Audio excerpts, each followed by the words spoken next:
کہ 2021 سے یہ معاملہ چل رہا ہے، تو یہ کیس کب ہوا، کیوں ہوا، اور اب ہے کہ اب تک یہ پہنچا کہاں پر ہے؟ دیکھیں، یہ بیسیکلی ایشو یہ تھا کہ مختلف ممالک تھے، جنوبی افریقہ، ڈنمارک، انگلینڈ اور جاپان اور دیگر ممالک میں اردو میں اور ان ملکوں کی زبانوں میں یہ ترجمہ کر کے بھیجا جا رہا تھا قرآن پاک کا۔ اچھا، یہ ترجمہ جو تھا یہ غلط تھا۔ یہاں پر چھپتا تھا، پاکستان سے یہ ترجمہ چھپ رہا تھا، پاکستان سے یہ ترجمہ اپلوڈ ہو رہا تھا اور ان ممالک کے جو مسلمان تھے ان کو یہ ترجمہ دیا جا رہا تھا، اچھا، جو اس کو کریکٹ ترجمہ سمجھ کر پڑھ رہے تھے ٹھیک ہے، اور اس کو قرآن پاک سمجھ کر رہے تھے۔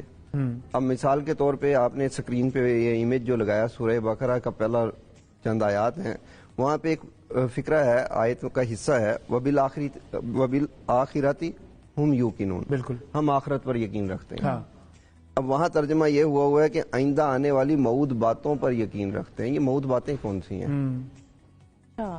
اب جب اس کی تحقیق کی گئی تو پتہ چلا یہ چناب نگر میں چھپ رہے ہیں۔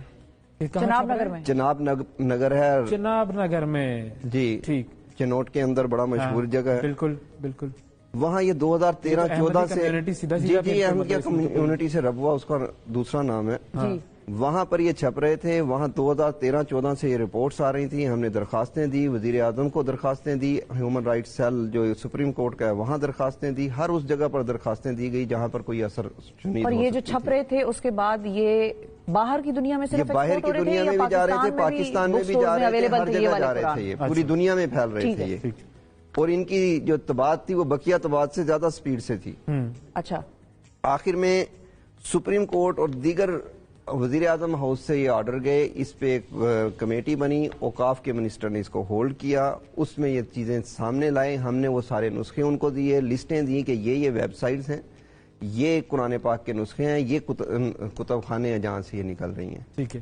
وہاں پر انہوں نے ہماری بات کو تسلیم کیا اور انہوں نے اس پہ ایک کمیٹی بنا دی کہ یہ جا کے ان طباعت خانوں پہ جا کے خود وزٹ کریں گے، ٹھیک ہے۔ انہوں نے یہ چناب نگر کی انتظامیہ سے اجازت لی تو انہوں نے اجازت نہیں دی، یعنی قرآن بورڈ کو ایک علاقے کی انتظامیہ نے اجازت نہیں دی کہ آپ آ کر وزٹ کر سکتے ہیں، اور یہ حکومت کا ادارہ ہے، یہ حکومت کا ادارہ ہے، قرآن بورڈ صوبائی ادارہ ہے، ٹھیک ہے، صحیح ہے۔ اس کے بعد پھر ہمیں یہ ہوا کہ جب انکار ہو گیا تو ہم نے 2018 تک اس کو درخواستوں میں چلتے رہے، آخر میں ہم نے پٹیشنیں ڈالنی شروع کر دی عدالت میں، ٹھیک ہے۔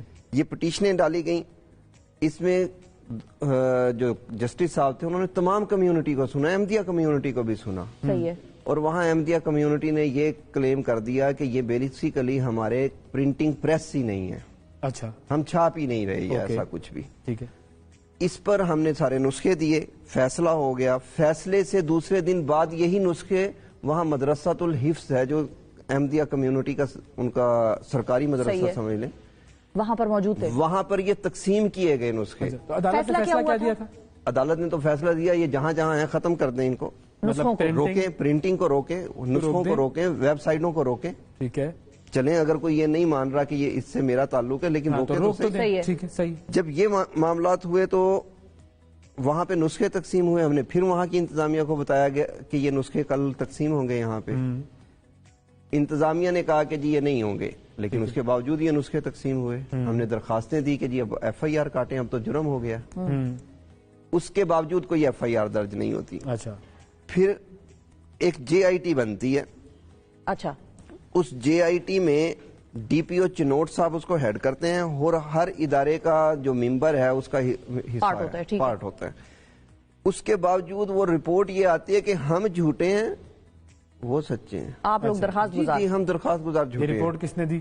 یہ جے آئی ٹی کی رپورٹ، لیکن کائنات کا ایک سلسلہ الگ سے چل رہا ہے، اگلے روز ایف آئی اے ایک آدمی کو گرفتار کر لیتی ہے اسی کمیونٹی کے اسی ایلیگیشن میں، اوکے، اس کا جب موبائل سے فرانزک ہوتی ہے ایف آئی اے کی، اب ایف آئی اے میرا ادارہ نہیں ہے، حکومت کا، ایف آئی اے کی جب فرانزک ہوئی تو پوری لسٹ نکل آئی کہ کون کون چھاپ رہا ہے، کہاں کہاں چھپ رہا ہے، اس کو تیار کون کر رہا ہے، اس کی کاسٹ کون پے کر رہا ہے، یہ جا کہاں پہ رہے ہیں، کن کن ویب سائٹوں سے یہ اپلوڈ ہو رہے ہیں۔ اچھا، اب ہم پھر ایف آئی آر اس میں آگے درخواست میں، اب جیسے یہ انویسٹیگیشن کمپلیٹ ہونے لگی تو میں اوپنلی ایک نام لیتا ہوں، شاہد جاوید ڈی آئی جی صاحب تھے اس ٹائم پہ، انہوں نے اپنا اثر و رسوخ کروا کے اس انویسٹیگیشن کو سپریس کر دیا، رکوا دیا۔ اچھا، پھر اس کے بعد یہ لے کر جاتے رہے ہم، اور ہمیں وہاں چنوٹ سے بھی شکایتیں آئیں کہ یہاں پہ ٹیمیں چل رہی ہیں کہ وہ کہتے ہیں پرانا ترجمہ دے دیں، پرانا قرآن پاک دے دیں، نیا لے لیں.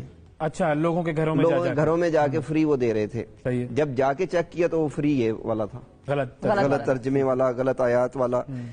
ہم نے دوبارہ پٹیشن دائر کی. لاہور ہائی کورٹ نے اس پٹیشن پہ آرڈر کیا کہ یہ تمام کے تمام ہو رہے ہیں کام. ان کو تنبیہ کی، قرآن بورڈ کو بھی ہر اس کو تنبیہ کی گئی، اور اس سارے مٹیریل کو روکنے کے آرڈر کیے گئے. امپلیمنٹیشن آج تک نہیں ہوئی. 2 مرتبہ وزیر اعلیٰ پنجاب کو بلا لیا گیا، جو کہ ہیں اس وقت کے بزدار صاحب تھے. صحیح ہے. اس کے بعد اب دوبارہ کمپلائنس کے لیے پرنسپل سیکرٹری ہیں وزیر اعظم کے طلب، پرنسپل سیکرٹری ہیں وزیر اعلیٰ کے طلب کہ یہ کیا چیز ہے. اب آپ کا دیکھیں کمپلائنس رپورٹ دینی تھی انہوں نے، سارے نسخے جو ہیں وہ قبضے میں لینے ہیں، سب کچھ وہ قرآن پرنٹنگ پریس کو روکنا ہے. پرنٹنگ پریس کو روکنا ہے. تو اب یہ کرے گا کون؟ اس آرڈر کی امپلیمنٹیشن کون کرائے گا؟ کیونکہ عدالت کا حکم ہے تو وہ تو کنٹیمپٹ آف کورٹ میں ہو جائے گا معاملہ. اگر آپ کنٹیمپٹ آف کورٹ لگی ہوئی ہیں اب دیکھیں عمل حکومت نے کرنا ہے. میرا ملک کے اندر امن بھی حکومت نے قائم کرنا ہے. صحیح ہے. ہر وہ کام میں کروں انلیگل یا کوئی اور کرے اس کو گورنمنٹ نے روکنا ہے. اب گورنمنٹ کیا کرتی ہے؟ یہ دین کا کام ہے. اگر ہم پہلے لیول پہ جاتے ہیں تو دین کا نام استعمال کیا جاتا ہے ووٹ لینے کے لیے، جذبات بھڑکانے کے لیے، میرا خون لینے کے لیے، فری کے خدمت گار لینے کے لیے. لیکن کام کیا کرتے ہیں یہی سیاستدان جو باہر آپ اور میں سمجھتے ہیں کیا کیا نعرے ہیں ان کے، کیا کیا سلوگن ہیں، اور 2021 میں کون حکمران تھے وہ بھی سب کو پتا ہے.